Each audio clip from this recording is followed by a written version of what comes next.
are the least. The extended range are a little bit more than that, and the auxiliary tanks are the most fuel for that, and that's where it comes from.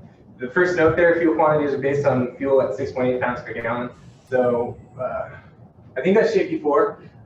Just depending on which fuel you have in there, it's going to have a different weight. So JP8, I think 6.7, if I remember correctly. So it's more important the pounds you're putting in there, making sure that we're not going overweight. And then this note here, the third one, during suction feed. So if your boost pumps aren't working and you're suction feeding to the engine, your usable fuel quantity is reduced. So that'd be something to be cognizant of if you're going into a field and you're in a really strange situation and you're suction feeding, you're going to have less fuel in your tank. A nice diagram of how the fuel tanks are laid out. So remember your MADAM-X acronym. So MADAM, M-A-D-A-M, main, auxiliary, dry bay, and then auxiliary main, and then the extended ranges on the aft side of the wing on the input side. So looking at the fuel tanks a little bit closer, so in each fuel tank, each main fuel tank, there's a sump box, pump sump. Inside of that sump, both of our fuel boost pumps for the main tanks. And the purpose of that is to provide uninterrupted flow of fuel to the engine during abnormal operating conditions. So we don't really operate in abnormal operating conditions, but if you were side slipping, gusty winds, doing tactics, that's when it's important to make sure those are full, so you're not going to lose fuel to the engines. One thing that we could be, it's pretty common, by show of hands, how many people have flown through moderate turbulence. Probably most of us. So that's where I think this is what sump is built for. So if you're going through moderate turbulence, the fuel's splashing around a lot, that sump box is full, so you're still going to get fuel to the engines. It's kept full by a flapper valve filled with boost pump lead flow and forgot the word, exciters, because I can't remember what they're called, but as the boost pumps send out, they bring fuel in through that flapper valve and it stays full. We also have a CWA associated with the sump box. So who can tell me what that CWA means? That's right. So one or both of the outboard main fuel sumps contains less than 1,600 pounds of fuel. So it's an 1,807 pound sump, and if you lose 200 pounds, you're going to get a CWA. What, as pilots, do we have to comply with when we get that CWA? Okay, speed up. Good. Yeah, speed restriction. So that's the 280 knots of our Mach 825. Just make sure you slow down. If you're at cruise and that comes on, you're already below what you're going to be, unless you're just cruising. And then the engineer will close the crossfeed valve that's open and turn on the secondary boost pump to try and get some more fuel into there.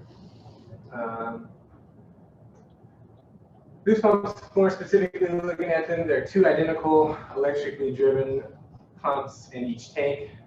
The outboard is the primary, the inboard is for backup and non-standard operations. So those type of non-standard ops is, if the outboard's not working, or you're adjusting for some reason, or you're defueling, they'll use that. You're also able to section feed if those boost pumps go out. And there's a few operating limits for that as well. For JP8, you can only section feed up to 32,000 for the outboard or 40,000 for the inboards in climb, and then JP4 16,000 outboards and 20,000, for the inboards, and that's climb only. Once you're at cruise, you're going to be good.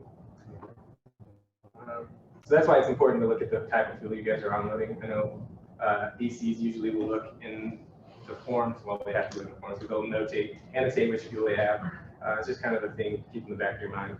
A lot of places we go don't use JP8 anymore. For some reason, they're switching over to Jet A. But if you were to have JP8, you should be cognizant of the restriction.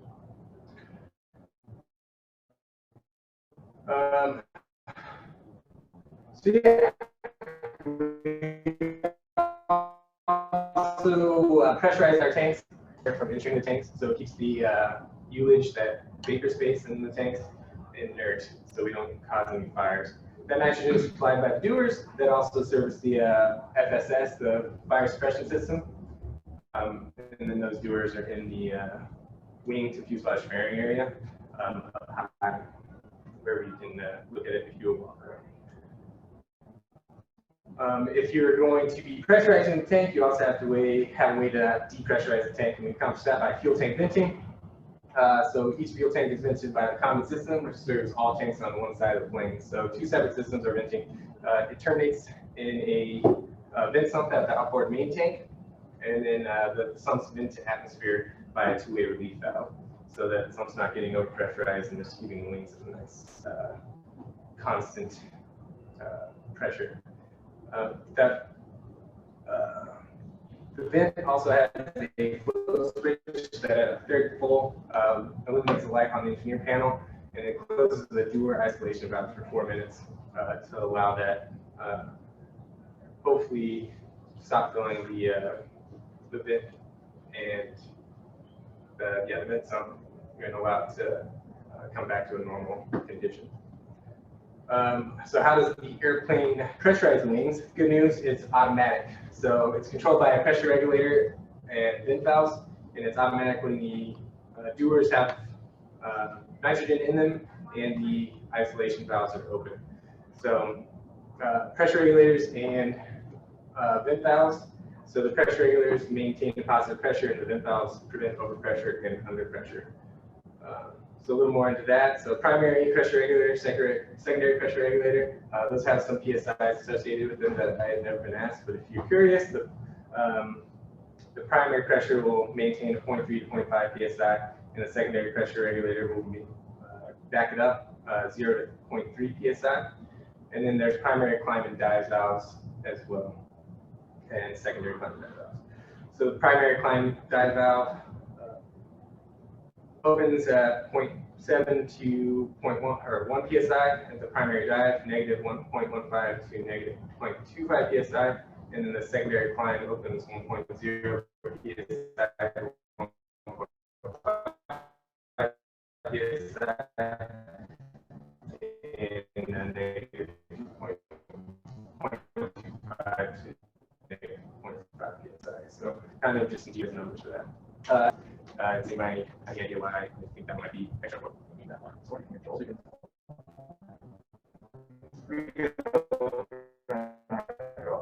Yeah, in that situation, you get that wing pressure warning CWA. So if all those redundant systems have failed, the wing is overpressure or underpressured, we'll get a warning CWA, and on the engineer panel, a light will light up the associated left or right wing fuel tank pressure warning lights. And then that's a bold face for the engineers. They'll press the vent valve push button and hydraulically open that secondary climb and dive valve. So hydraulic system one will open that vent to atmosphere and hopefully get back to a normal pressurization. Pilots also have a step to comply with in that checklist. Anybody recall that one off the top of their heads? Yeah, level off. Thank you. So as necessary, it says, so maybe the engineer got it and it's already gone away, but just talk to your engineer, be like, hey, you need to level off, and then come to a good altitude to get that wing pressure back to a safe point. We can also jettison fuel. So normal jettisoning is from the auxiliary extended range tanks. You can also jet from the main tanks via the ISO valve, which is a bad day. So hopefully you're doing that. If you're doing aux only, 5,560 pounds per minute. Extended range only 5,360 pounds per minute. If you do both of them, that adds up to 10,920, but that's wrong. It's 9,000 pounds per minute. I don't know why. So yeah, just looking at the controls as well. If you guys haven't done this and you have a long cruise one time, sit down next to the engineer and just have them walk you through everything. It makes it so much easier to like understand what they're looking at and how the system works when you can see how they're moving fuel. It's a really nice panel that I got a bad picture of there, but it's pretty self-explanatory the way everything works. Like the lines show you where the fuel's going if you turn certain things on or turn certain rotary switches. but we'll just go through them real quick. So boost pump switches, it's those ones across the line there, and then there's also 4 or 8 that are connected to the main tanks. Main tank fill switches, self-explanatory, they help fill up the main tanks, or then also fill up the, fill the main tanks. The center separation switch isolates the 2 sides of the airplane into wings. The left and right separation switch will isolate the 2 systems on each wing. Isolation switches, which usually remain closed, but you can use those for a variety of things as well. Like I said, jettisoning from the main tanks and then getting fuel other places. Jettison switches are the red guarded ones on the sides, and then the cross-feed switches, which usually maintain or usually close as well. But if you were feeding the number 3 engine, for instance, from the number 4 engine, you would open that and turn both boost pumps on the 4, and it would feed fuel over from the number 4 main tank. And then the sump flow test switches. Indicators, there are also several indicator lights on the engineer panels. So the tank low lights has an associated CWA, main tank low. How much fuel do we have left if we have main tank low on? In the main tanks. 5% in the main tanks, yeah. Approximately 75%, which also correlates to like approximately 75,000 pounds. So that's pretty convenient. But that's also, as Caleb was saying, it's standard fuel sequencing. So if the extended and NOx are completely empty, that's all we've got. So you also hear the standard fuel sequencing term from the engineer when that's happening. So you assure that all fuel below the line is used. So the extended and NOxes are open. Actually, in case you guys have never heard that phrase before, I'm pretty sure this is what it means. Below the line, this is the line. Auxiliary and extended range tanks are below the line, so all the fuel below the line has been distributed.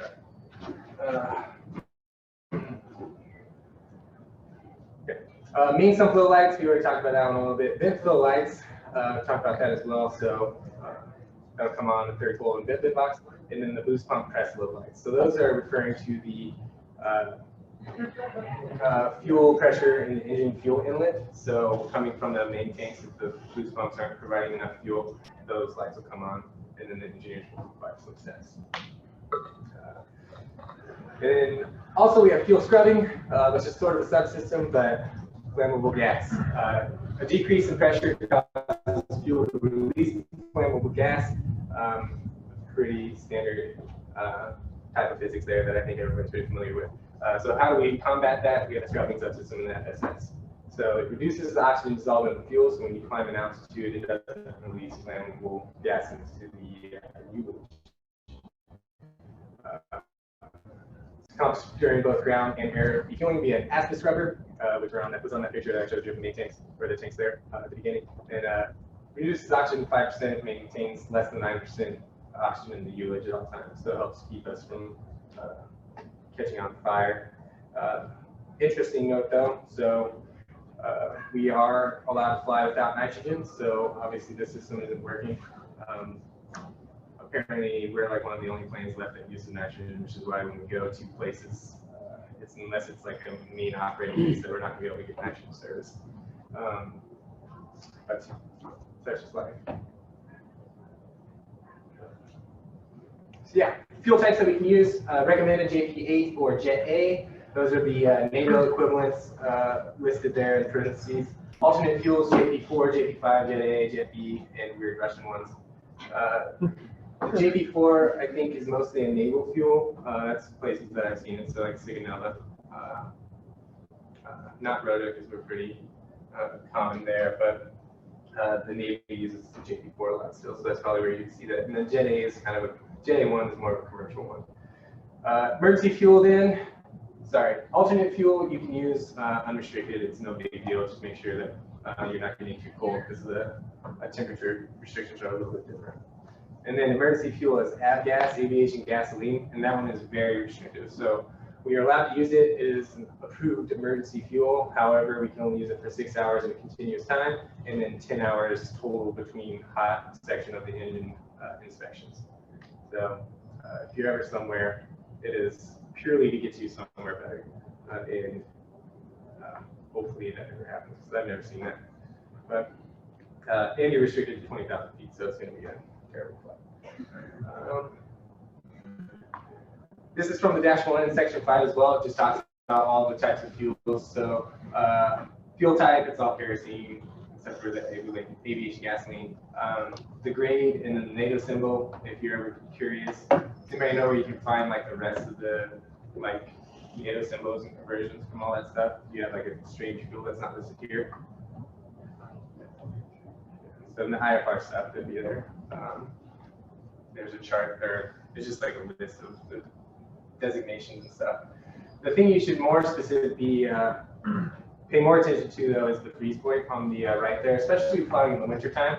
So if you look at the freeze point and then note number 2, it says avoid flying for more than 30 minutes at altitudes where the total air temperature is below the fuel freeze point +3, because the colder you are, the worse the fuel is going to be. It's going to start icing, and then you can flame out engines and be a bad day. So you can do all that math in your head and conversions from the stuff you get from the box, or if you've never seen it, on your iPads, there's this C5 fuel temperature planning.html and good reader. You can just put your Mach level in, Mach number, your flight level, and it'll tell you what the freeze points of the various fuels you're going to be using are. And then it gives you a limiting standard or static air temperature and temperature G, which are the 2 things that are super easy for us to find in the box. So if you're ever flying from California straight to Ramstein in the winter, this is the time that would happen. You'll be up in the Arctic and it's really cold at higher altitudes there. When you're doing your mission planning, is it on the wind chart? Someone verify that for me. There's just like a blue blob if there's like freezing cold temperatures. So if you see that blue blob, definitely see where you're flying. If you're flying through it, you might want to look for a different altitude or cruise temperature. So that's a lot of the stuff, and now I just wanted to bring up these 2 documents that have a lot of good information in them as well. So refueling guidance is the 2-1 and the double lot 25-172.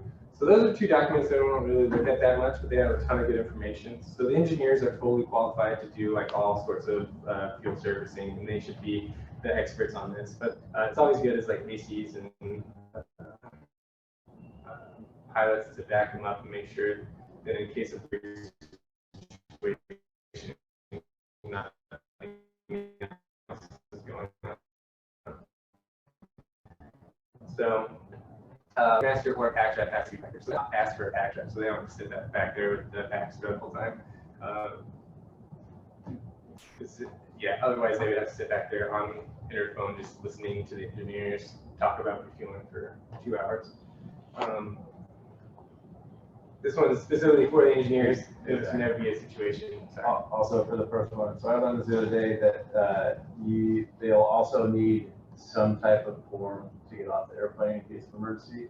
So that's why they'll always request high stairs or low stairs. So if you can't get a stair truck, you're not gonna be able to refuel if that's on board. So it's just another thing, because that's getting high stairs in random places is kind of hard. Yeah, true. Okay. Thanks, man. Purely an engineer thing, but if for some reason they didn't see it, you guys did, they would have to stop refueling if the light comes on. It means the fuel's going into the vent sump. It shouldn't be. Engineers have to maintain a balance between 8,000 pounds. So when we're up there just chatting with the engineers, sometimes we get a little in-depth in our conversations, but that's something they should be focusing on to make sure that they don't do something that's going to spin metal.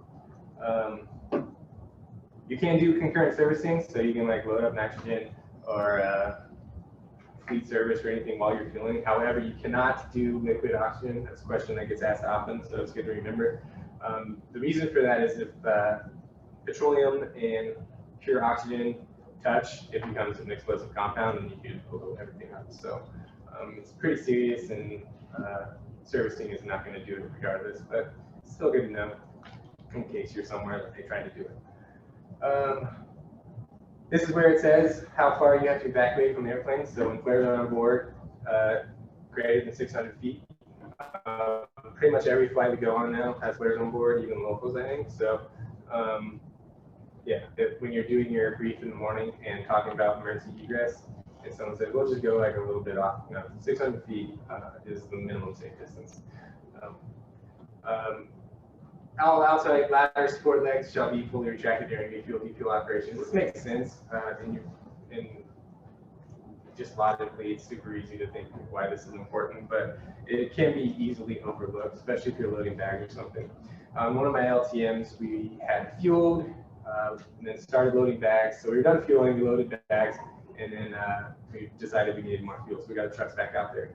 And theoretically, it should have been caught when the scanner goes out and checks things, but I just saw the legs were down, I put them back up, so we wouldn't do that. Because as the fuel goes on there, several thousand pounds, the plane's going to settle and then break the correction score. So just important to remember. This one we all know, but it's just a good reminder as well. So HIF radios, radar altimeters, tachyon, or AFF equipment, don't, thanks, Lily, don't use it while they're refueling. It's just the static buildup radio signals that can start a fire. How many feet from a radar does fueling have to be away for us to activate the radar? 46. Yeah, so when we're turning out and someone's refueling, don't turn on your radar too soon. And this one, just because we don't defuel like ever, winch operations are prohibited during defueling. I don't really know why I didn't say in the 2-1, but since we defuel so infrequently, just back up the word message to that one. And then the more G is the fuel pressure differential between the two SPR adapters during refueling can exceed 5%. Moving on to the Delot 25-172, kind of ish what Dallin was talking about. So Pac-Man Inter-X, the airplane during fuel servicing, provided a jetway mobile stairs for airplane and stairs are used. So we need those mobile stairs, the stair truck, more to get them off the plane, sort of an emergency, but hopefully we have pack straps and we'll deal with all this. There's a fuel servicing safety zone, GWIS 25 feet from the fuel vents and 50 feet from any pressurized servicing component.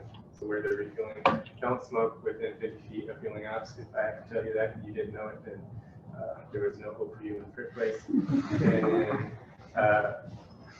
just a way to piss engineers off, take measure out there and be like, this truck is 4 feet, regardless of whether or not it is. Because that's what the guidance used to be, but now in the 172 it says 5 feet from the knee length portion of the airplane. So they can be closer than 10 is the one thing that's really allowed.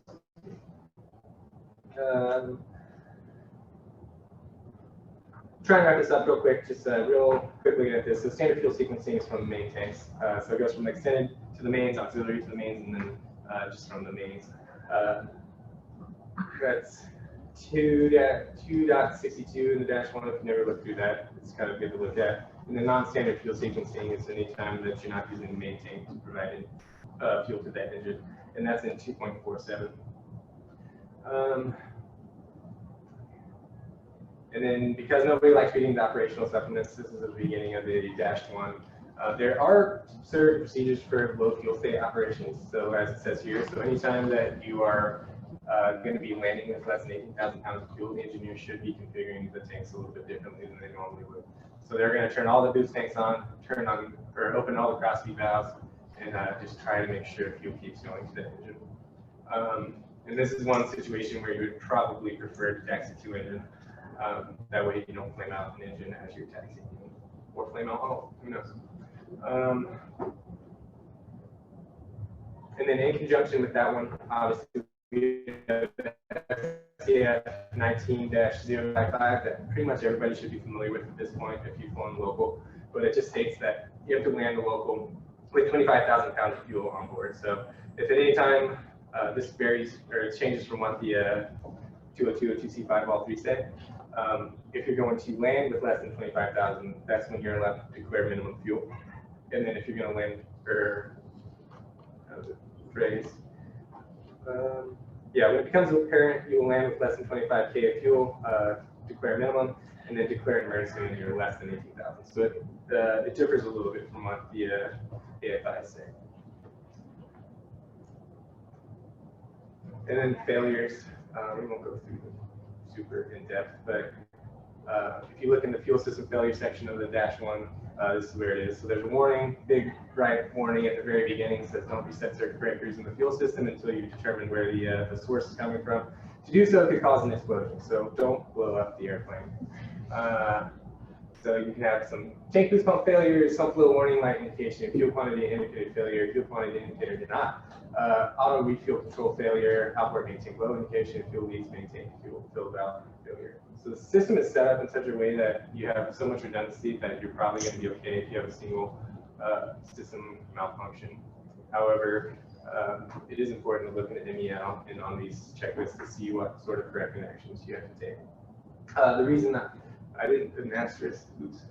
Fuel quantity indicator failure versus fuel quantity indicator inoff. So those are two kind of different things that you might run into in the near future out on the road. So the -1 kind of lists off what a fuel quantity indicator failure is.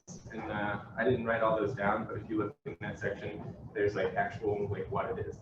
You can also have just the fuel quantity indicator inoff. So it's important to know the difference between those and talk it over with the engineers in this instance, because with the indicator inoff, you can transfer a known quantity of fuel from one tank to another, and then you can still fly perfectly fine like that. If it is an actual failure, it's a red X, and you're staying on the ground until it gets fixed. So that's happened to me before. But we can go over that on the next slide. Story time. So just starting off, does anybody have any fuel system malfunctions that they've encountered on the road that they'd like to bring up? And we'll tell everybody about right now. Mine was a minor one, but it was the last one where it was like a fuel indicator failure where it was simple though. It was like the one was displaying wrong, but all the rest were working just fine. We could tell by the totalizer that it was all as indicated.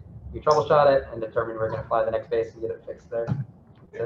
Yeah, so that's happened to me before as well. Pretty much exactly the same way you said it. So it's kind of like not fun because you're like, oh shoot, like, do we have that much fuel? But I mean, the totalizer, how much fuel you put in there from like the known quantity and everything worked just fine beyond that. But unless anyone else.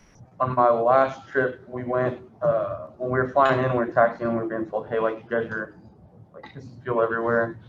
The main sump box, the sensor itself that told, hey, stop flowing fuel in, you're full, failed, so it was just continuously pumping fuel.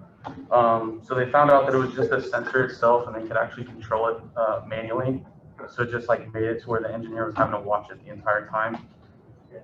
We ended up flying all the way back with it, and they were just saying like it's an inconvenience for them because they have to actually like sit there and stare at it and make sure like that it doesn't do it again. But I mean, Jesse, you can talk more. Yeah, the component that he's talking about is the main tank fill valve. It failed in the open position. It modulates by itself the amount of fuel that it allows to the main tank from the extended ranges and ops. And yeah, just like Justin said, because it was wide open and they had those pumps on while we're on final, they're kind of like paying attention to the engine display and outside and stuff. We landed at a 180, and that's how I was like, hey, you guys are dumping fuel all over. So when that happens, the main tank overfills, it goes into the vent box, that overfilled and had nowhere else to go. It just went all up, like, so. Fun. More to fuel, just like light it or something. So they had new fuel.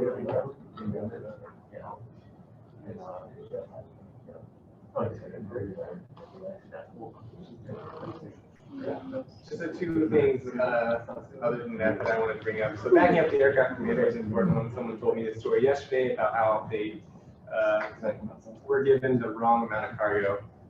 Well, they were given 0 cargo on their CFP. So they took the CFP amount of fuel and they did not have enough. So just every mission, just go over the CFP. I know it's the PIC's final authority to decide how much fuel you get, but on here, on the top right, it's got your operational weight, payload that they're planning you for. Just make sure those two are right. So we have those, the 5,000 and 10,000 pound rules. And then just go through the whole thing and make sure everything makes sense. So there's the standard stuff. This one has thunderstorm avoidance on it, and then tanker fuel. So they're obviously going to have plenty of fuel, but landing with 58,800, so about low.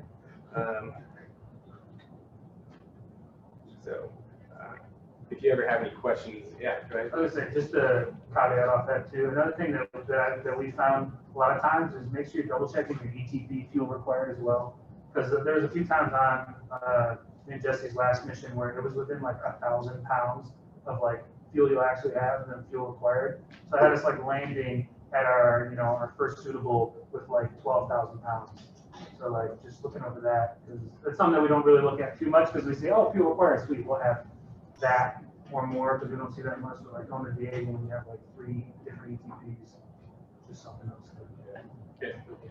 Or back to what you were saying about backing up aircraft commander. For missions, we tend to actually look at this thing quite a bit and like, okay, where can we add more fuel? Where can we be safe? And then locals were like, all right, let's jump in the jet. We're on local, I'm not worried about fuel. However, talking to the people, I think the lowest we've ever landed with from everyone I've talked to has always been a local. My first local here, I was an AR and I was basically sitting jump seat, and I'm like, I think we're pretty far away from traffic. I'm looking pretty low on fuel. We looked into it. I'm like, oh crap, it's supposed to be turning around by now. Because we were expecting to get fuel from the tanker. We didn't. So that was unexpected and nobody caught it.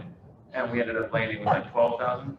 So that was like my first local here. Talking to people, they're like, oh yeah, I landed on a local with 10,000 on the local. So obviously the limit's 18 for locals and 25. It should be 25. But just know that you can't go under that and still probably make it.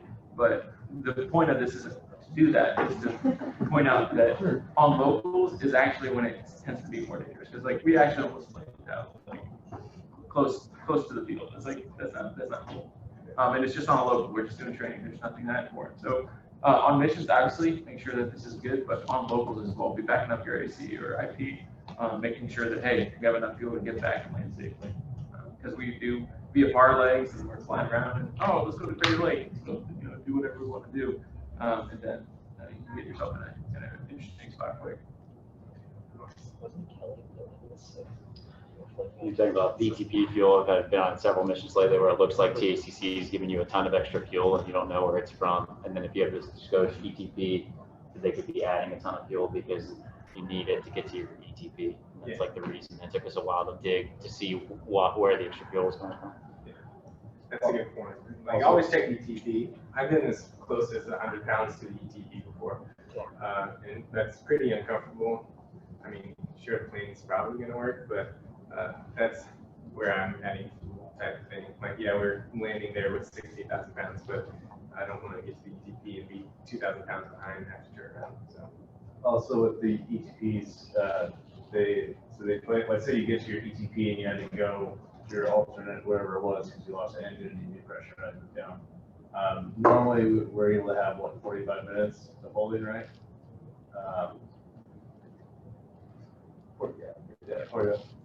So you know where I'm going. Yeah, so they actually calculate for you just have 30 minutes, so they don't give you the whole 45.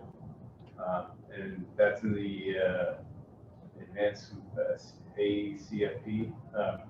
It will go through, and if you guys have time, like definitely go through it. It tells you each of these, like, hey, this is where they're calculating each of these things from it.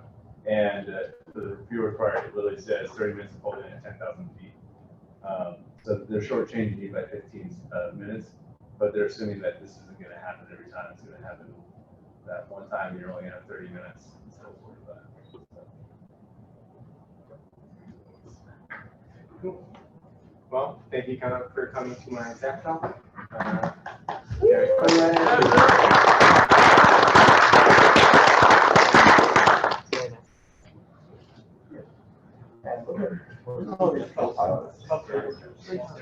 Wow, it's like we have a bunch of us. All these co-pilots.